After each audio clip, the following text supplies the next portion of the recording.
তো এখানে একটা সুবিধা কি, এখানে হচ্ছে তোমার লোয়েস্ট প্রাইজে খুব ভালো বিরিয়ানি যা দেখলাম আমি। দোকানে মনে হচ্ছে পলাশ মালো, খুব সুন্দর বিহেভ দাদাটা। দারুণ অফার আছে, সেটা আপনাকে জানতে হবে আর কি, জেনে নাও। আচ্ছা দাদা, তো বিরিয়ানি কেমন কি অফার আছে একটু বলে দাও। আমাদের 80 টাকা প্লেট, ফুল প্লেট। না, বলতে গেলে আনলিমিটেড বিরিয়ানি, বুঝতে পারলে? আনলিমিটেড রাইস থাকে। যদি বসে খাও এখানে 80 টাকা তোমার আনলিমিটেড বিরিয়ানি, রাইসটা আনলিমিটেড দেবে। আর 100 গ্রামের চিকেন, হ্যাঁ, একটা একটা আলু আর একটা 100 গ্রামের 100 চিকেন। গ্রামের চিকেন দেবে, একটা আলু দেবে। তো খুব ভালো লাগে সিস্টেমটা, বসে খাও আনলিমিটেড, তোমার রাইস পাচ্ছ। বাটার নান 20 টাকা। বাটার নান 20 টাকা করে আছে। তো খুব সুন্দর এখানে, একটু দেখতে পারো খুব সুন্দর পরিষ্কার ভাবে রান্না বান্না হচ্ছে।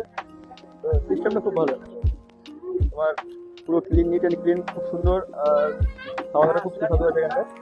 তো তোমরা একবার এখানে ভিজিট করতে পারো, খুব সুন্দর জায়গা মাল্টিপুর, এবং বাস স্ট্যান্ডের পাশে, জিও অফিসের ঠিক পাশে আছে। দেখতে খুব সুন্দর জায়গাটা, দারুণ বিভিন্ন খাবারের আইটেম দেখছো।